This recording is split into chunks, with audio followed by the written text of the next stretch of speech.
What is up, guys? Welcome to a brand new news roundup video, and today we're talking about how James Gunn may have just teased the direction for the DCU's Wonder Woman, and just why some fans might not be so happy about that. We are going to get into, am I reading into this a bit too much? Because there may be a little bit more to this photo tease than what meets the eye, and we're going to cover exactly that. We're also going over some comments from Matthew Vaughn regarding The Authority. Now, Matthew Vaughn is the long-rumored director for the DCU's second movie, and some other comments that he's made. But this, when looking into the whole, Matthew Vaughn rumor about The Authority, I went down a rabbit hole of the DCU leaks that we've got over the past year. And seriously, it is making me wonder what else could be true, since when evaluating this somewhat leak dump, you would be surprised, or maybe not, I don't know, but we're gonna go over this, how much has turned out to be true, like long before it's ever been confirmed or even teased by James Gunn or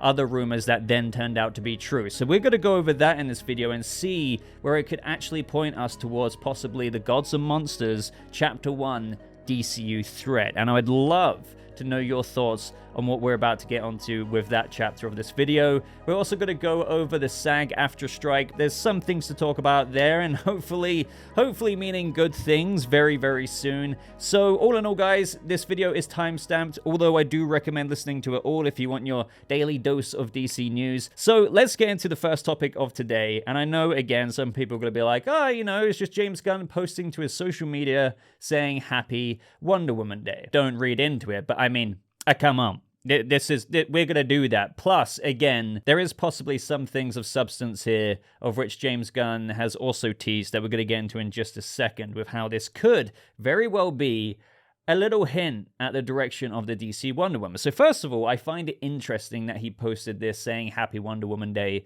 for a couple of reasons. First of all, yes, Happy Wonder Woman Day, right? But it could, yes, signify the Wonder Woman vibes that he could go for, which a lot of fans seem to be somewhat unhappy with ever since this got posted to his social medias. Now, number two, posting this and a somewhat, I guess you could say, awkward vibes in the air of not really ever addressing the Gal Gadot situation head on, even though, as I know many of you might point out, we have had a few major trades and their articles saying that not only is Gal not returning, but no former cast member from the Snyderverse's Justice League is returning either. I do want to say strictly that this hasn't been confirmed by DC Studios, Warner Brothers. I keep seeing people say this is confirmed.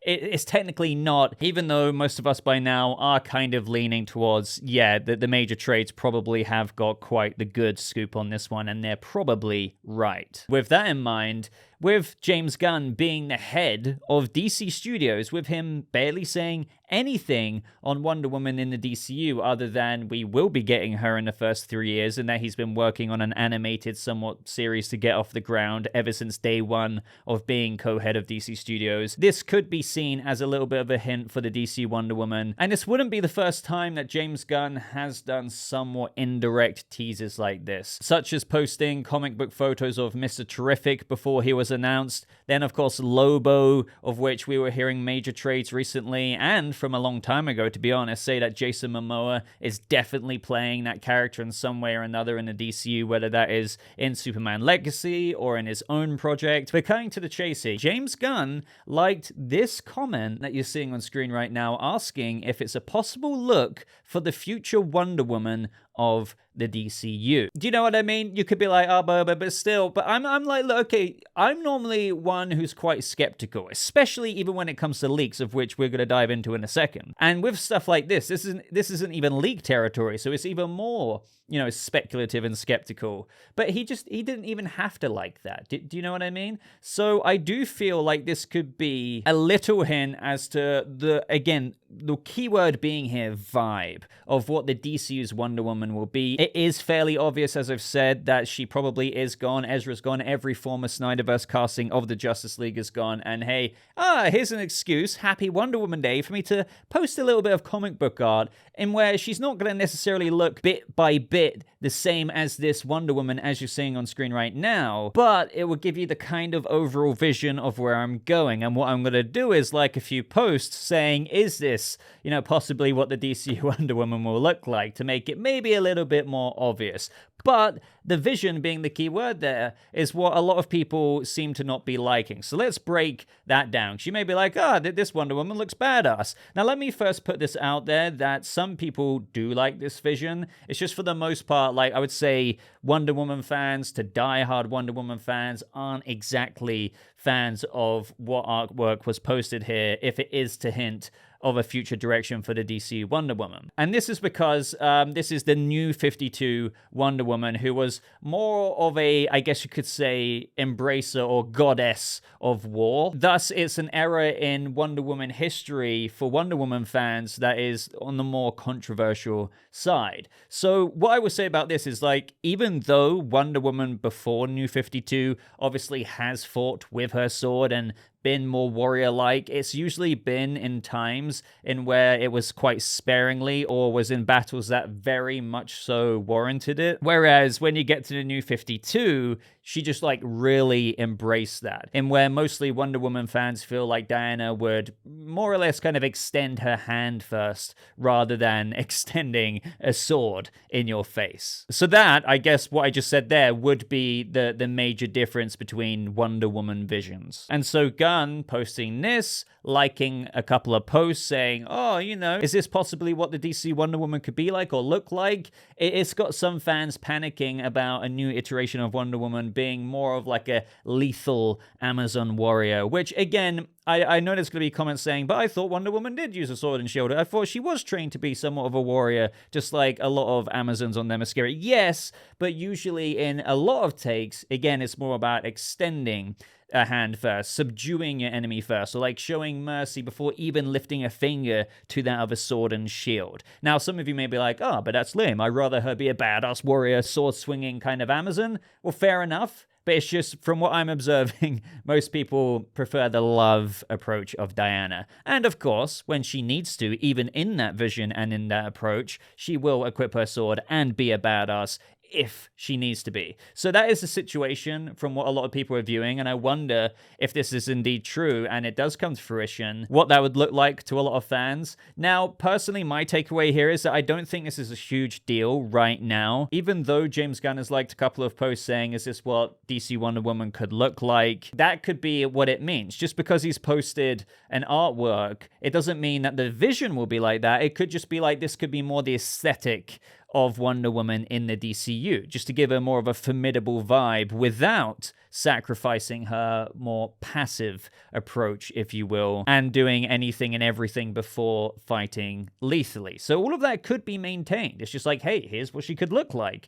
But of course, I do get the somewhat apprehension, the concern here, and how, if he's also posting the new 52 Wonder Woman, that could be also what they're going for in terms of how that Wonder Woman was portrayed. So let me know what you think of that, because you may be a huge Wonder Woman fan, and do you think that this could be somewhat secretly teasing the vision for Wonder Woman in the DCU? For now, for me, I'm kind of at like a 60, 65, 40, 35 situation in terms of like 60% of me is like, I actually think Gunn was low-key teasing a little bit there, especially after liking a few posts, but you can't paint this all in a stroke of black and white. I don't think this means everything, even if it was a tease that people are fearing. It could just be design vibes. It could just be, hey, here's what she could kind of look like, but it doesn't mean she's going to be a straight up sword massacring, head decapitating version of Wonder Woman.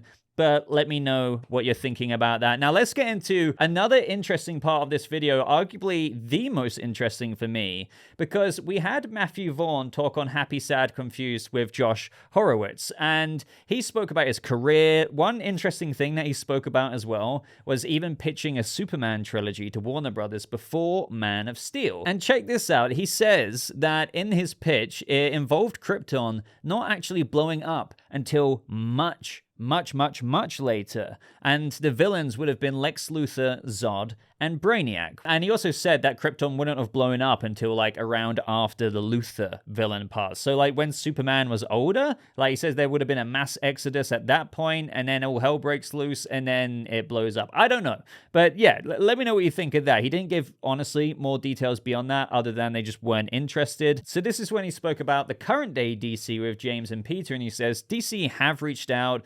Gunn and Peter, we've been talking and they're great, but James, he ring-fenced Superman. So obviously Superman being kind of off limits to him. But this is when Josh Horowitz asks, the Authority has been mentioned as something. Is that of interest to you? And he says, never say never. At the moment, I'm very much enjoying creating my own things because, as I said, I don't get all the tentacles of political madness. I think Gunn's, the franchise, or DC is in the best hands it's been in for a long time. So let's see what happens. So I think he's kind of playing fairly coy there. And by the way, we're going to get into like the bigger DCU leak stuff in a second. But as for this, I think he's kind of playing coy because he's saying like he's enjoying creating his own stuff, but never say never. They have been in contact with me. He didn't speak too much about that or what it was concerning, even though the leaks say that he's been in talks for directing the Authority movie, which is the second movie in DCU Chapter 1. I honestly think that he is very much so still in talks for it. It's just, again, he can, as he says, very much so enjoy creating his own things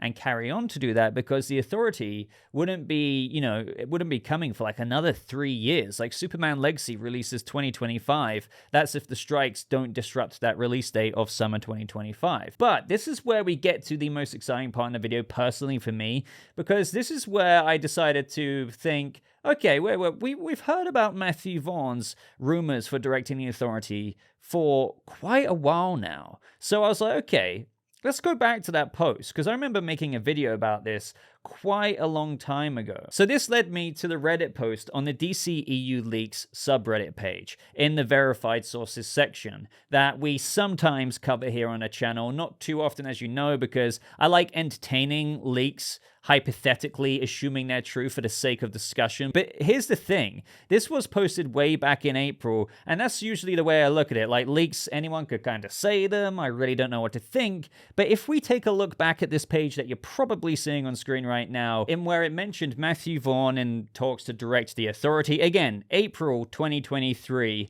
and we also learned some other things, and this is what's intriguing. We learned that Creature Commandos had an episode count of 7 episodes, which was then confirmed by Gunn a few months later in August. So they got that right. And you may be thinking, okay, yeah, it's not that substantial. It's sure it's a leak that got confirmed true, but it's just an episode count. But I do want to say Creature Commandos could have been like 8 episodes, 10 episodes, 12 episodes, 15 episodes. So, the fact that they got 7 right shows that somebody had some kind of possible link there. What I find even more interesting is in this post, they also said that Andy Muschietti would be directing The Brave and the Bold, the Batman movie in the DCU, which then got confirmed a couple of months after this Reddit post creation in June. And if you're thinking about, but what about that tease from Muschietti in that interview that didn't happen until the end of May, and where he honestly, around the time of The Flash releasing, he was just like, I can't really talk about that. Like, surely this Reddit post was created around that. No, this rumor that they posted or leak about Andy Muschietti directing The Brave and the Bold happened long before even any remote tease from Andy even kind of giving it away softly to an interviewer. So once again, this Reddit post got that right. So they got the Matthew Vaughn saying, okay, I guess like he didn't confirm he was in talks for directing the Authority in the recent interview, but I'm willing to bet that he is, and he's confirmed that he's been talking with Gunn. So they've said back in April that that was happening. The Creature Commandos episode count, slam bang on the episode count, and then the Andy Muschietti thing months and months before it was even confirmed, let alone even teased blatantly by Andy Muschietti. So it makes me think, okay, what else could this Reddit post have got right, since everything so far that I've mentioned was basically confirmed months afterwards. Now, this specific Reddit post also gave an episode description of the events of Creature Commandos Episode 1, and where it involved Dinosaur Island, which is also known as the DC threat, the Center, a sentient island and huge threat that you may have seen from the Justice League, The New Frontier animated film, or DC, The New Frontier comic book. So now I am just, as you can imagine, very intrigued by these leaks back then, as it could turn out that a lot of them from this post are accurate. And you guys know me. When it comes to leaks, I'm kind of like, yeah, I don't know. Again, I'll entertain it in a video if a lot of people ask me to. And I don't know how many people are connecting the dots like me here, like actually remembering the leaks going back to April that have then, in the months since April, since we're in October now, come true. And it's like, okay, Well, there's also these other things that have been said. And the thing is, for me, this has been rumored for a long time, obviously. Some of you may be like, yeah, we've heard about Dinosaur Island and Creature Commandos. But at the time, sure, we had heard about it, but we hadn't had these other things confirmed. And the center is just such a huge threat and a very James Gunn thing to do. I mean, if you look back to the Suicide Squad, he loves these big-ass kaiju, Starro type villains, and he's, done Ego in Guardians of the Galaxy. I know it's not exactly the same thing, but when you think of what the overarching threat of the DCU could be, well, the center could be one, and we have talked about this before, but I've never talked about it with as much, I don't want to say certainty because I can't confirm it, but as much, I would say, oh, what if this is happening as I am right now? Because it's a threat that would require a DCU with, as James Gunn says, a DCU in where heroes exist and have existed, in where the heroes collaborate as they are in, for example, Superman Legacy with David Corenswet's Superman, Hawkgirl, Mr. Terrific, Guy Gardner, and many, many more probably. For those of you who don't know so much about the center, the reason why it's such a big threat is because it originates at the core of the Earth. It's something that is very formidable because, it's been around for tens and tens of millions of years. It's observed humanity for a very, very long time and looking what essentially humanity we have evolved into. And as a result, kind of looking at us as, oh, humanity is the threat to Earth, especially as, technically with all kinds of things that we're capable of, we could cause incomprehensible damage ourselves. So as a result, the center kind of looks at us and deems us as such a big threat that we need to be wiped out, and hence the big conflict that happens in where you have people like Superman, who pretty much a lot of heroes that you could name right now involved in battling this center threat, in where, not only does the center have all of these powers, it can also, control people. It also spawns freaking dinosaurs out there, from pterodactyls to God knows what else. So even though the center, aka Dinosaur Island, could be very much so, if this leaks page is true, this is one of the few ones we're still waiting to see if it does turn out to be true, because we haven't seen Creature Commandos Episode 1 just yet. But if Dinosaur Island does turn out to be true in Creature Commandos Episode 1, this could truly be a prelude to the overarching story of the DCU, at least in the beginning years. I'm not saying this is the Chapter 1 and Chapter 2 thread. So it could be like, sure, but we'll go on an adventure with the Creature Commandos on Dinosaur Island, with maybe them going up against a few dinosaurs and just coming across what the heck is going on here. A bit of a Kong Skull Island vibe. But perhaps the true threat doesn't really awaken at that point. Perhaps it's been in hibernation, if you will. And the Creature Commandos don't quite realize that Dinosaur Island is more than just an island with dinosaurs on it. Now, this could be linked to what the DCU Lanterns show discovers and looks more into, because as Gunn describes himself, they discover an ancient and terrifying mystery that ties into our larger story of the DCU. Now, what is one thing that we know about the DCU Chapter 1 is that it's quite literally called Gods and Monsters. And that is straight up ripped out of a panel, a chapter, I think it was Chapter 4 from DC, the New Frontier comic book. So now I'm just thinking, there's a lot of things in this Reddit post that were leaked that was true.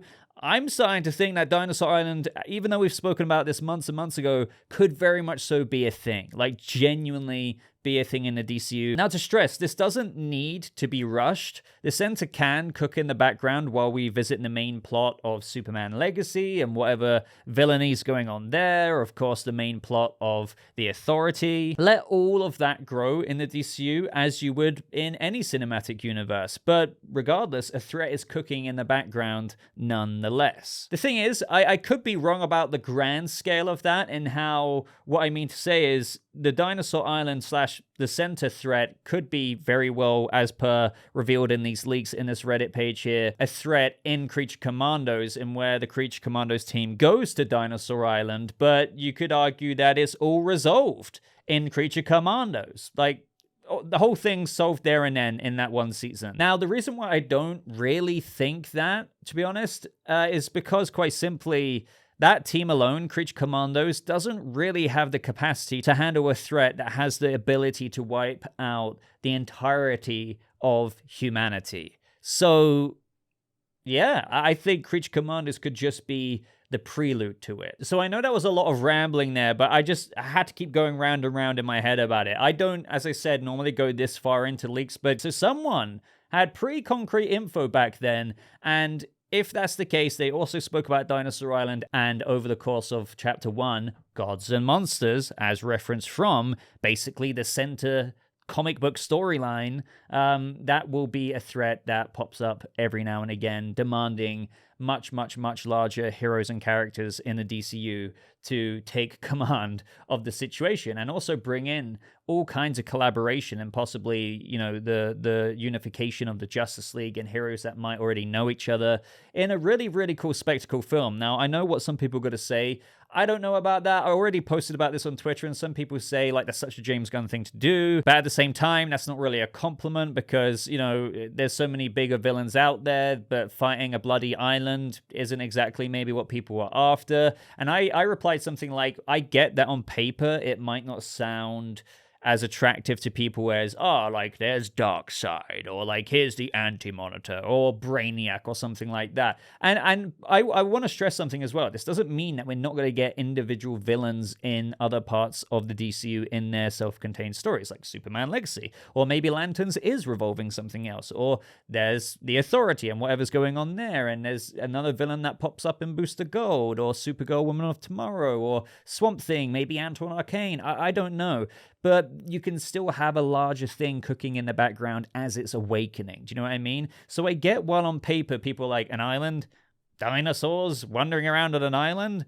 I really don't know about that, but I can imagine it being a very big, fun spectacle event that, if curated in the background over a decent amount of time and not rushed, and you start off with Creature Commandos giving that first hint to the Gods and Monsters of DCU Chapter 1 and what that storyline could be about. Possibly we could see hints like maybe seismic activity, earthquakes here, like throughout each installment. Like maybe we get a reference on the news in Superman Legacy after Creature Commandos. Maybe in Waller we hear about another thing. Maybe in Lanterns an even bigger natural event happens and they look into it, and that's when they come across truly what the Creature Commandos didn't, and they come across the ancient terrifying mystery that James Gunn says is a part of their overall, like, larger story of the DCU. So do you see what I mean by the build-up? And then ultimately it culminates to a point of where it rises from the ocean and it starts its, like, humanity-wiping plans, and you have Superman, Wonder Woman, Batman, Martian Manhunter, The Flash, God knows what else, up against all kinds of kaiju type kind of threats, whether they're dinosaurs. Again, I know on paper some people are going to be like, oh, that's lame. I don't want to see Superman punching a dinosaur. Some of you might be like, oh, damn, I really want to see that. But it might be more than just dinosaurs. Do you know what I mean? There are other problems that the center does introduce with its capabilities. So I wouldn't write it off right now. I'm just more kind of on the ball of how I think that, while I don't want to get ahead of myself, I do think this could actually be something that they're going to cook very slowly. And lastly, very quickly, with regards to the actors strike, SAG, and what the heck happened there. So I gave you guys an update a couple of weeks ago in more of a Marvel-centric news roundup video that unfortunately, the AMPTP, so the studios, walked away from the negotiating table with SAG, and it kind of low-key surprised a lot of us because the studios had already voiced, as well as a lot of people, that this is causing a lot of damage. Studios themselves are losing lots of money. They just want to make things work. This is why they came to the WGA, gave them their deal, and quickly turned their eyes to SAG, as you would. It's like, okay, the actors union is still striking, so we need to sort them out because, sure, we got the writers, but if we get the actors back to work, we can start shooting again. But they themselves walked away from the table. And I was like, this is not good. Because the last time this happened with the WGA, there was like a bullheadedness from the AMPTP that lasted for like a couple of months or something, or like a month and a half. Don't quote me on that, I can't remember. But they weren't willing to go back to the table for that long. So I was saying, even though that could happen again, I chose to believe that hopefully, not necessarily by next week, but after a couple of weeks, maybe they'll be like, well, we can't really keep not going back to the table because we've admitted we want to go back to work. So hopefully we're going to ask SAG to go back to the negotiating table. And they have. They have. I'm so glad, even though I'm very skeptical. But long story short, from posting this video, or making this video at least, tomorrow, Tuesday the 24th of October, SAG AFTRA and the AMPTP will be negotiating once again at the bargaining table. Now, the whole reason why this went awry in the first place is because, as it's been reported out there, they disagreed over a profit split proposal, which would cost the companies, so the studios, less than 57 cents per subscriber each year. So the AMPTP/the studios were saying that this will cost them $800 million a year, or $2.4 billion over the 3-year contract, which is a lie because SAG then came out and said that they overstated that by 60%. And here's a quote of what they said. "Just tonight, they intentionally misrepresented to the press the cost of the above proposal, overstating it by 60%. They have done the same with AI, claiming to protect performer consent, but continuing to demand consent on the first day of employment for use of a performer's digital replica for an entire cinematic universe or any franchise project." So it just kind of shows you how like dirty the AMPTP have been. Like, it's like, oh yeah, this is going to cost us 800 million. No, really, we've just blown out our proportion by 60%. We've walked away from the table. It's just ridiculous. So with that kind of attitude, a lot of us were kind of thinking, damn, this actor strike could go on for a while longer if they're not even willing to go back to the table and talk at least about the revenue share from streaming platforms per subscriber that actors might be getting in the future. And then the ridiculous AI thing, in where they're saying they're going to protect consent, but yet again on the first day of employment they demand consent. So it's like, as I said in the previous video, good luck keeping your job if you kind of refuse to give consent on the first day of your employment as an actor or a background actor. I don't know, guys, but they're meeting tomorrow, hopefully. And what I'm thinking is, because the AMPTP really didn't like what the actors were asking for per subscriber via the profit split proposal, this might raise tensions quite a bit, because they're still going to be like, well, we don't want to give you this much money, even 57 cents per subscriber, so screw you. I hope that doesn't mean they're going to walk away once again. They're going to have to compromise. And I think SAG have even said they're still willing to compromise on that number. So let's hope that they very much so do compromise on some kind of revenue share proposal, because again, in the day of streaming compared to like the 90s, the early 2000s or whatever, actors had a lot more multiple streams of revenue. That has just really changed. And some of you may know this, but this is why they're asking for certain things per subscriber, per like whatever they're watching on the platform, to kind of give them some kind of cut. Yet the AMPTP and the studios are like, no, this would mean we're going to have to give you quite a bit of money that we make off of stuff we employ you to do, and we could give it to you, and it really only costs the equivalent of a Hollywood movie and a half, maybe, of which us collectively as studios make multiple Hollywood movies, tens of Hollywood movies a year. So technically, we could collectively as studios very much so easily facilitate this for you, SAG, but we're refusing to. So, do you know what I mean? I don't know, but I do, once again, have a bit of an optimistic streak in me, because very much so everyone wants to get back to work. And even, yes, as much as it doesn't seem like it, the studios very much so do notice that as well, which is why there was only a 2-week, and I say only, but only a 2-week breakaway from talks. That would have been much longer if we were earlier on in the strikes. So fingers crossed for the actors getting their deal, hopefully in the next week or two. Anyway, though, ladies and gentlemen, that is everything from me today. Hope you enjoyed today's Boba Ramble. Let me know all of your thoughts down in the comments below. Of course, consider subscribing for more videos like this to never miss out on a future news roundup. But until next time, ladies and gentlemen, thank you so much for watching. I hope you have a lovely rest of your day, and I'll see you all in the next video. Goodbye.